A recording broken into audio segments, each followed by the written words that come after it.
అందరికీ నమస్కారం. రేవంత్ రెడ్డి పాలన ఎట్లా తయారైందంటే విపరీత కాలే వినాశ బుద్ధి అన్నట్టు ఇవాళ అడ్డగోలు వ్యవహారాలకు రేవంత్ రెడ్డి గారి ప్రభుత్వం పాల్పడతా ఉంది. ఈ ప్రభుత్వం చేసే అన్యాయాల అక్రమాల పరంపర చివరికి దేవాలయాలకు మఠాలకు కూడా తప్పని పరిస్థితి ఏర్పడ్డది. ఆనాడు కేసీఆర్ గారి ప్రభుత్వం 2019వ సంవత్సరంలో కోకాపేట్లో సర్వే నంబర్ 240లో శారదా పీఠానికి 2 ఎకరాల స్థలాన్ని ఆనాడు కేబినెట్ కేసీఆర్ గారి కేబినెట్ ఈ 2 ఎకరాల స్థలాన్ని శారదా పీఠానికి కేటాయించడం జరిగింది. అయితే శారదా పీఠం ఆ 2 ఎకరాల స్థలాన్ని కేటాయిస్తే వారు దాదాపు 1,05,00,000 రూపాయలు చెల్లించి ఈ ల్యాండ్ను రిజిస్ట్రేషన్ చేసుకున్నారు. ప్రభుత్వానికి చట్టబద్ధంగా 1,05,00,000 రూపాయలు డబ్బు చెల్లించి రిజిస్ట్రేషన్ చేసుకున్నారు. అంతేకాకుండా దాదాపు 23 లక్షల రూపాయలు చెల్లించి హెచ్ఎండిఏ నుంచి అన్ని అనుమతులను కూడా శారదాపీఠం తీసుకోవడం జరిగింది. మరి ఇక్కడ చక్కటి దేవాలయాన్ని శారదా స్వరూప రాజశ్యామల అమ్మవారి దేవాలయాన్ని నిర్మించారు. ఈ దేవాలయంలో ప్రతిరోజు పూజలు జరుగుతూ ఉన్నాయి. ఈ దేవాలయ ప్రారంభోత్సవంలో పెద్ద స్వామీజీ గారితో పాటు అనేక మంది హైకోర్టు న్యాయమూర్తులు, ఎంతో మంది ఉన్నత అధికారులు, భక్తులు అందరి సమక్షంలో ఈ దేవాలయ ప్రతిష్టా కార్యక్రమం జరిగింది. మరి ఆ రోజు నుంచి ఈ రోజు వరకు కూడా ప్రతిరోజు పూజా కార్యక్రమాలు ఇక్కడ జరుగుతూ ఉంటాయి. శారదాపీఠం ఆధ్వర్యంలో హైదరాబాద్లో దాదాపు 16 దేవాలయాలు నడుస్తున్నాయి. లక్షలాది మంది భక్తులు హైదరాబాద్లో ఉన్నారు. మరి శారదాపీఠం వైజాగ్లో ఉంటే హైదరాబాద్లో కూడా శారదాపీఠాన్ని నిర్మించాలని చెప్పి ఆనాడు కేసీఆర్ గారు 2 ఎకరాల స్థలం ఇస్తే అద్భుతమైనటువంటి పీఠం ఇక్కడ నిర్మాణమైపోయింది. స్వామీజీ గారు కూడా ఇక్కడే నివసిస్తూ ఉన్నారు.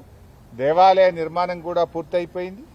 ఇక్కడ ఒక గోశాల నిర్మాణము, నిత్య అన్నదాన కార్యక్రమము, అదేవిధంగా వేద పాఠశాల ఇవన్నీ ఇక్కడ నిర్మిస్తూ ఉన్నారు. అంటే వేదం ఎక్కడుంటే అక్కడ మరి ఆ రాష్ట్రం సుభిక్షంగా ఉంటుంది. ఒక వేద పాఠశాల, ఒక గోశాల, అమ్మవారి ఆలయము, నిత్య అన్నదాన కార్యక్రమము ఇవన్నీ జరగడం రేవంత్ రెడ్డి గారు నీకు ఇష్టం లేదా అని నేను అడుగుతా ఉన్నా. ఎందుకు ఈ దేవాలయాన్ని కూల్చాలనుకుంటున్నావు, ఎందుకు ఈ మఠాన్ని కూల్చాలనుకుంటున్నావో నేను ఈరోజు అడుగుతా ఉన్నాం. అంటే కేసీఆర్ గారి ఆనవాళ్లు మారుస్తా అంటే కేసీఆర్ గారు కట్టిన గుళ్ళు కూలుస్తావు, కేసీఆర్ గారు హయాంలో నిర్మించిన మఠాలను కూడా కూల్చడమేనా నువ్వు ఆనవాళ్లు మార్చడం అంటే? నువ్వు ఏం చేయదలుచుకున్నావు? మఠాలు కూల్చేస్తావు, ఆలయాలు కూల్చేస్తావు, ఇక ఇవి కూల్చడమేనా నీ పాలన? నిన్న ఖమ్మంలో పేదల ఇల్లు కూల్చావు, హైడ్రా పేరిట హైదరాబాద్లో ప్రజల బతుకులు కూల్చావు. ఏ కూల్చడం తప్ప నీ జీవితంలో ఇంకేం రాదా? పేదల ఇల్లు కూల్చడము, మఠాలు కూల్చడము, దేవాలయాలు కూల్చడమే తప్ప నీ పాలనలో నిర్మాణం లేదా అని నేను అడుగుతా ఉన్నా. ఎందుకు ఇలా శారదాపీఠం వెంటబడ్డావు? ఇంకెక్కడ స్థలం లేదా నీకు? హైదరాబాద్ మెట్రో వాటర్ వర్క్స్ వాళ్ళు ఒకవేళ ఏదైనా డ్రింకింగ్ వాటర్కు చేయాలంటే ఇదే సర్వే నంబర్ 240 రోడ్ అవతల 17 ఎకరాల ప్రభుత్వ స్థలం ఉంది కదా. ఇప్పుడు రోడ్ యువతల మఠం ఉంది, రోడ్ అవతల 17 ఎకరాల ప్రభుత్వ స్థలం ఉంది. అక్కడ కట్టొచ్చు కదా. వాటర్ వర్క్స్ బిల్డింగ్ కట్టాలంటే, వాటర్ వర్క్స్ ఫెసిలిటీ చేయాలంటే అక్కడ కట్టొచ్చు కదా. అదేమో నీ అల్లునికి అప్పచెప్పినావు. ఇగో ఇది నేను సమాచార హక్కు చట్టంలో ఈ కోకాపేట్లో సర్వే నంబర్ 239, 240లో మైనింగ్ కోసం ఎవరికైనా భూములు కేటాయించారా అని నేనే అడిగాను. అడిగితే ఇది ప్రభుత్వం యొక్క సమాధానం. ఇందులో స్పష్టంగా చెప్పినారు, సర్వే నంబర్ 239, 240లో భాగ్యలక్ష్మి మైన్స్ అండ్ మినరల్స్ వారికి మేము 10 ఎకరాల భూమి కేటాయించామని చెప్పారు. కేటాయించింది 10 ఎకరాలు, కబ్జా పెట్టింది 17 ఎకరాలు. అఫ్కోర్స్ ఇదంతా మళ్ళా వేరే విషయం. ఓఆర్ఆర్కు 1 కిలోమీటర్ దూరంలో క్రషర్లు పెట్టకూడదని, ఎలాంటి మైనింగ్ యాక్టివిటీ చేయకూడదని గతంలోనే హెచ్ఎండిఏ ఉత్తర్వులు ఇచ్చింది. ఇది ఓఆర్ఆర్కు కిలోమీటర్ లోపలే ఉన్నా నీ అల్లుడికి అప్పచెప్పినవు ఇది నువ్వు. ఈ భాగ్యలక్ష్మి మైన్స్ అండ్ మినరల్స్ వెనుక ఎవరున్నారు? దీని వెనుక నీ అల్లుడి మనుషులు దీని వెనుక ఉన్నారు. దీని వెనుక దీపక్ రెడ్డి, కౌశిక్ రెడ్డి, నీ మేనల్లుడు రమేష్ రెడ్డి అనుచరులు ఈ క్రషర్ వెనుక ఉన్నారు. నీ మేనల్లునికి జాగి ఇయ్యడానికి 17 ఎకరాల భూమి మాత్రం నీకు దొరుకుతుంది. కానీ శారదాపీఠం ప్రజలకు ఇలా హిందూ ధర్మాన్ని ప్రచారం చేసేటువంటి శారదాపీఠం, భక్తులకు వేదికగా ఉన్న ఈ శారదాపీఠమే నీకు కనబడ్డదా కూల్చడానికి? వాటర్ వర్క్స్ కట్టడానికి నీ అల్లుడికి ఇచ్చిన క్రషర్ భూమి పనికిరాదా? అంటే నీ అల్లుడి అనుయాయులకు 17 ఎకరాల భూమి ఇస్తావు, క్రషర్లు పెడతావు.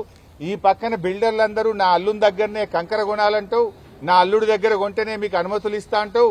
అల్లుడికి ఇవ్వడానికి 17 ఎకరాలు దొరికింది, కానీ శారదాపీఠం 2 ఎకరాలు మాత్రం కూల్చడమేనా నీ పని?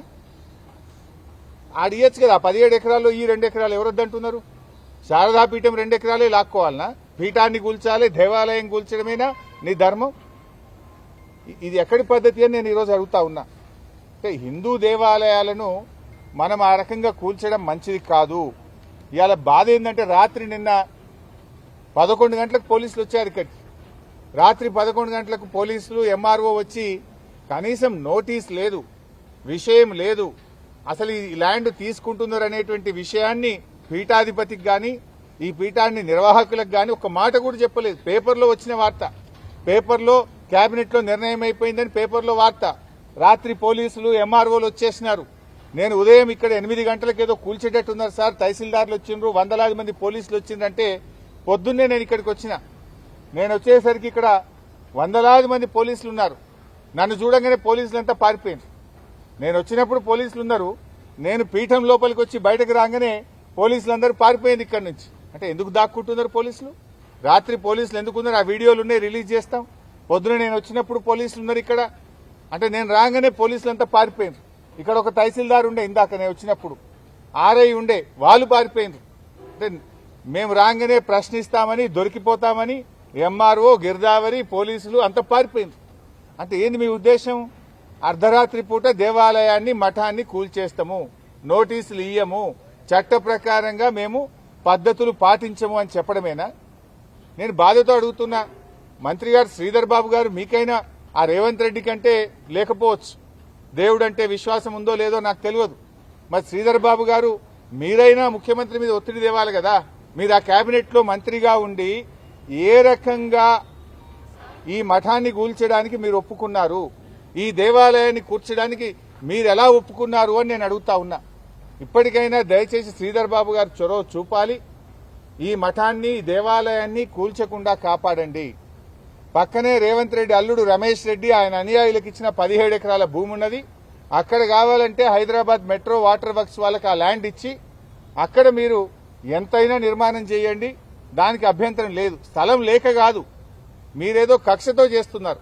కేసీఆర్ గారు ఈ మఠానికి ల్యాండ్ ఇచ్చారు, కేసీఆర్ గారి హయాంలో ఈ దేవాలయం నిర్మించబడ్డది, కేసీఆర్ గారి ఆనవాళ్లు లేకుండా చేస్తా అని చెప్పి మఠాన్ని, దేవాలయాన్ని కూడా కూల్చేటువంటి కుట్రలకు పాల్పడతా ఉన్నావు. ఇలా కేసీఆర్ ఆనవాళ్లైన రైతు బంధు బంద్ చేసినావు, కేసీఆర్ కిట్టు బంద్ చేసినావు, ఫీజు రియంబర్స్మెంట్ బంద్ చేసినావు, చివరికి ఇక గుడిని, మఠాన్ని కూడా వదలవా నువ్వు? ఇదేం సాంప్రదాయం అని అడుగుతా ఉన్నా. పొద్దున స్వామీజీ గారు చెప్తున్నారు, రోజు ఆలయంలో పూజలు జరుగుతుంటే మా బ్రాహ్మణులు వెళ్లి పూజకు వెళ్తుంటే పోలీసులు పూజ చేయొద్దని ఆపారట. ఈరోజు పూజను ఎట్లా ఆపుతారు? పూజ ఈరోజు జరుగుతుందా? సంవత్సరాల నుంచి ఆలయంలో పూజలు జరుగుతా ఉన్నాయి. ఈరోజు ఉదయం పోలీసులు అడ్డుకొని మీరు పూజ చేయడానికి వీల్లేదు, దేవాలయంలో పూజ చేయడానికి వీల్లేదని చెప్పే హక్కు నీకెవడిచ్చిండు రేవంత్ రెడ్డి? నువ్వెవడివి?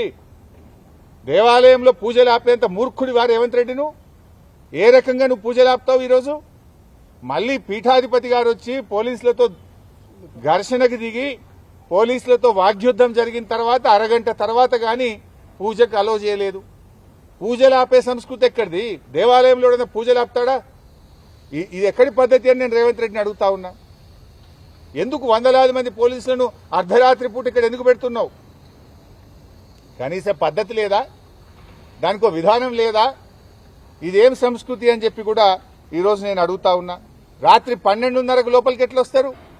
రాత్రి 12:30కు నిన్న పోలీసులు లోపలికి వచ్చి ఏ రకంగా ప్రశ్నిస్తారు? ఏసీపీ గారు వచ్చి ఏ రకంగా భయభ్రాంతులకు గురి చేస్తాడు? దానికి ఒక పద్ధతి ఉండదా? భూమి తీసుకుంటే నోటీస్ ఉండదా? మాట్లాడే దానికి సంస్కారం ఉండదా? అయినా మీరు కేబినెట్ లో నిర్ణయం తీసుకే ముందు ఒక పీఠాధిపతిని మాట్లాడి గౌరవంగా అది మాట్లాడేటువంటి సంస్కృతి సాంప్రదాయం లేదా మీకు? ఏవి మాట్లాడకుండానే నీ ఇష్టం వచ్చినట్టుగా కేబినెట్ లో నిర్ణయం తీసుకుంటావు. పీఠాన్ని కూలుస్తా, దేవాలయాన్ని కూలుస్తా, అన్నదాన సత్రాన్ని కూల్చేస్తా, వేద పాఠశాలను కూల్చేస్తా అంటే మేము చూస్తూ ఊరుకోవడానికి సిద్ధంగా లేం. ఎంత దూరమైన పోరాటం తప్పకుండా ఈ దేవాలయ పరిరక్షణకు బీఆర్ఎస్ పార్టీ నిలబడుతుంది. బీఆర్ఎస్ ప్రభుత్వం ఈ భూమిని ఇచ్చింది. బీఆర్ఎస్ ప్రభుత్వం ఈ మఠాన్ని నిర్మాణానికి ఆ రోజు సహకరించింది. దీనిని కాపాడుకునే బాధ్యత కూడా మాది. ఇలా హైదరాబాద్ లో ఈ మఠం కింద 16 దేవాలయాలు, లక్షలాది మంది భక్తులు, ఎంతో మంది కూడా ఈ మఠం కింద ఈ పూజలు చేస్తూ ఉంటారు. ఎంతో మంది భక్తులు ఉన్నారు. అయినా ఇదంతా నిర్మాణం జరిగిందంటే ఎంతో మంది భక్తులు 100 రూపాయలు, 1000 రూపాయలు ఎంతో మంది ఇస్తే ఈ దేవాలయము, ఈ మఠం నిర్మాణమైంది. ఇది వాళ్ళందరి యొక్క మనోభావాలు దెబ్బతింటాయి కదా. భక్తుల మనోభావాలను దెబ్బతీయడమే కదా దేవాలయం కూల్చడం అంటే. మఠాన్ని కూల్చడం అంటే భక్తుల మనోభావాల్ని కూల్చడమే కదా. లక్షలాది మంది భక్తులు ఈ మఠానికి ఉన్నారు కదా. అయినా ఏ మఠమైనా ఏ దేవాలయమైనా కూడా అది హిందూ ధర్మ పరిరక్షణ. నువ్వెట్లా కూలుస్తావు? నీకెవడు హక్కు ఇచ్చాడు? కేసీఆర్ గారేమో అద్భుతంగా యాదాద్రి దేవాలయాన్ని పునర్నిర్మించిండు. ఎన్నో దేవాలయాలు కేసీఆర్ గారు కట్టిండు. చివరికి రేవంత్ రెడ్డి గారు దేవాలయాల్ని కూల్చుతా ఉన్నాడు. ఇండ్లు కూల్చుడు అయిపోయింది, ఇక గుళ్ళు కూల్చడానికి బయలుదేరిండు. హైదరాబాద్ లో హైడ్రా పేరిట పేదల ఇండ్లు కూల్చినావు, నిన్న ఖమ్మంలో ఇండ్లు కూల్చినావు, ఇప్పుడు ఇక హైదరాబాద్ నడిబొడ్డున దేవాలయాలు కూల్చడానికి పాల్పడుతున్నావా? ఇక ఇండ్లు అయిపోయినాయి, దేవాలయాల వంతు వచ్చిన నీ పాలనలో. ఇదేనా నువ్వు చేసేది? ఈ దేవాలయ శంకుస్థాపనలో న్యాయమూర్తులు, హైకోర్టు ఉన్నత న్యాయస్థాన న్యాయమూర్తులు కూడా ఈ దేవాలయ ప్రారంభోత్సవంలో పాల్గొన్నారు. మరి ఆ న్యాయమూర్తులే సాక్ష్యం దీనికి. ఇక్కడ నువ్వు గుళ్ళు లేదనో ఇంకేదో చేయడం కాదు. అన్ని పత్రికల్లో, టీవీల్లో వార్తలు వచ్చినాయి, పత్రికల్లో వార్తలు ప్రచురించబడ్డాయి. న్యాయమూర్తుల సమక్షంలో పీఠాధిపతి గారి చేతుల మీదుగా ఇక్కడ ప్రతిష్టా కార్యక్రమం జరిగింది. నిత్య పూజా కార్యక్రమాలు జరుగుతూ ఉన్నాయి. ఇంత దుర్మార్గమైనటువంటి విధానాన్ని మానుకోవాలని, నిజంగా వాటర్ వర్క్స్ కు ఆ ల్యాండ్ అవసరం ఉంటే పక్కన నీ అల్లుడి భూమి, నీ అల్లుడికి అక్రమంగా కట్టబెట్టిన 17 ఎకరాల భూమి ఉంది, అక్కడ హెచ్ఎండబ్ల్యూఎస్ వాటర్ వర్క్స్ కట్టు. ఎందుకంటే ఇది 2019వ సంవత్సరంలో కేసీఆర్ గారు శారదాపీఠానికి 2 ఎకరాలు ఇచ్చారు. ఈ భూమి ఇచ్చి దాదాపు 7 సంవత్సరాలు దాటింది. ఈ 7 సంవత్సరాల్లో 1,05,00,000 పెట్టి రిజిస్ట్రేషన్, గవర్నమెంట్ కట్టి రిజిస్ట్రేషన్ చేసుకున్నారు. హెచ్ఎండిఏకు 23 లక్షల రూపాయలు కట్టి అనుమతులు తెచ్చుకున్నారు. విద్యుత్ కనెక్షన్ తీసుకున్నారు. నిర్మాణాలన్నీ పూర్తయిపోయినాయి. ఇన్ని జరిగిన తర్వాత నువ్వు ఈ మఠాన్ని కూలుస్తామంటే, చూడండి, నువ్వు ఈ మఠాన్ని కూలుస్తామంటే ఎంతవరకు సబబు, ఏ రకంగా సబబు అవుతుందని నేను అడుగుతా ఉన్నా.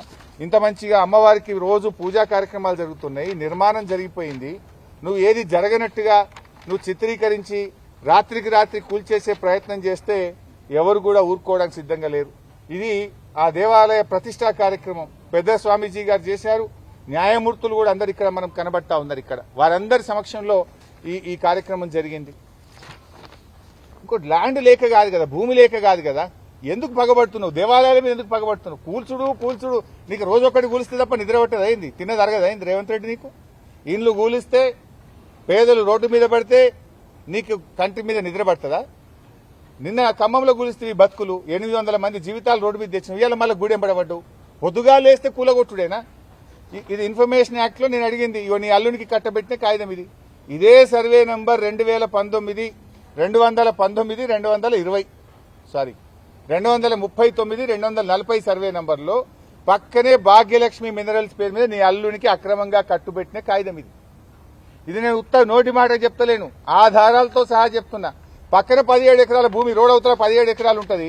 నువ్వు రోడ్డు అవతలకి 2 ఎకరాలు ఎందుకు ఉంచుకుంటున్నావే? ఎందుకు ఈ శారదాపీఠం మీద పగబట్టినావు? ఎందుకు దేవాలయాల మీద పగబట్టినావు? ఇదే దొరికిందా? ఆ పక్కన 17 ఎకరాలను తీసుకో. ఇది కూడా అక్రమ మైనింగ్. యాక్చువల్ గా హెచ్ఎండిఏ రూల్స్ కు విరుద్ధంగా నువ్వు ఓఆర్ఆర్ కు కిలోమీటర్ దూరంలో నీ అల్లునికి ఇంత పెద్ద గుట్టలు అప్పచెప్పి కోట్లాది రూపాయల ప్రజాధనం కొల్లగొడతా ఉన్నారు. ఓపెన్ యాక్షన్ పెట్టచ్చు కదా. ఏ రకంగా నామినేషన్ బేసిస్ లో నీ అల్లునికి 17 ఎకరాలు కట్టబెట్టినావు? అది ప్రజాధనం కాదా? యాక్షన్ పెడితే కోట్ల రూపాయలు ప్రభుత్వానికి ఆదాయం వస్తుండే. యాక్షన్ పెట్టకుండా లోపల కాగితం పెట్టించి 17 ఎకరాలు నీ అల్లునికి ఇచ్చి గుట్టల్ని కొల్లగొడుతున్నావు. ఆ గుట్టలను కంకర చేసి నీ అల్లుడికి చుట్టూ కట్టి అన్ని రియల్ ఎస్టేట్ కంపెనీలు అల్లుని దగ్గరనే కంకర కొనాలని, లేకపోతే నీకు అనుమతులు రావని అక్రమ క్రషర్ పెట్టిస్తావు, అల్లుని కంకర అమ్మిపిస్తావు. ఇదా నువ్వు చేసేది? నీ అల్లుడి మనుషులు. ఇది ప్రభుత్వం, నేను సమాచార హక్కు చట్టం కింద నేను అడుగుతూ ఇచ్చిన సమాధానం. ఇది ప్రజల ముందు పెడుతున్నా. దీనికి సమాధానం చెప్పు. క్యాన్సిల్ చేయి, అక్రమ క్రషర్ ను క్యాన్సిల్ చేయి. ఇప్పుడు ఆల్రెడీ అక్కడ క్రషర్ పెట్టిండ్రు, ఆ మిక్సర్స్ దాని ఏమంటారు, రెడీమిక్స్ ప్లాంట్లు కూడా పెట్టిండ్రు. అందులో 2 పెట్టిరట, ఇంకా 3 పెడతారట, 5 మిక్సర్లు పెట్టారట. ఇక రెడీ మిక్సర్లు పెట్టి అల్లుడి వ్యాపారం చేయిస్తావు. నీ అల్లుడి వ్యాపారం కోసం దేవాలయం కూలుస్తావా? నీ అల్లుడి కోసం పీఠాన్ని కూలుస్తావా? ఇదేం పద్ధతి అని నేను అడుగుతా ఉన్నా. తక్షణమే ఈ శారదా పీఠాన్ని, అమ్మవారి దేవాలయాన్ని కూల్చే ఆలోచన మానుకోండి. పొయ్యేగాలం దాపరిస్తే గిట్లాంటి ఆలోచనలే పుడతాయి. నీకేదో పొయ్యేగాలం దగ్గర పడ్డట్టుంది, అందుకే దేవుని తెరువు వస్తున్నావు. దేవుని తెరువు వచ్చినోడు ఎవడు దక్కడు. ఆ శాపం తగులుతుంది నీకు. నువ్వు ఇప్పటికైనా పిచ్చి పిచ్చి ఆలోచనలు బంద్ చేసి దేవాలయాల పరిరక్షణకు పూనుకో, దేవాలయాల నిర్మాణాన్ని చేయి. గాని కేసీఆర్ ఆనవాళ్లు జరిపేస్తా అనే పేరు మీద దేవాలయాన్ని కూలిస్తే ఎవరు కూడా చూస్తూ ఊరుకోవడానికి సిద్ధంగా లేం. నీకు అంతా వాటర్ వర్క్స్ నిర్మాణమే చేయాలనుకుంటే పక్కన అల్లుడి భూమి ఉన్న తీసుకో. నీ అల్లునికి అక్రమంగా కట్టబెట్టిన భూమి తీసుకో, ఆడ హెచ్ఎండబ్ల్యూఎస్ వాటర్ వర్క్స్ నిర్మాణం చేయాలని చెప్పి కోరుతూ ఈ ఆలోచన విరమించుకోవాలని, మరి శ్రీధర్ బాబు గారు చొరవ చూపాలని నేను ఆయన ప్రత్యేకంగా డిమాండ్ చేస్తా ఉన్నా. లేదంటే పెద్ద ఎత్తున భక్తులందరం కలిసి మరి ఈ ప్రభుత్వానికి వ్యతిరేకంగా మరి కార్యక్రమాలు చేపట్టవలసి వస్తుంది. అంత దూరం పోకుండా ఈ పిచ్చి ఆలోచనలు, దేవాలయాలు కూల్చాలనే ఆలోచనను తక్షణమే విరమించుకోవాలని చెప్పి డిమాండ్ చేస్తుంది.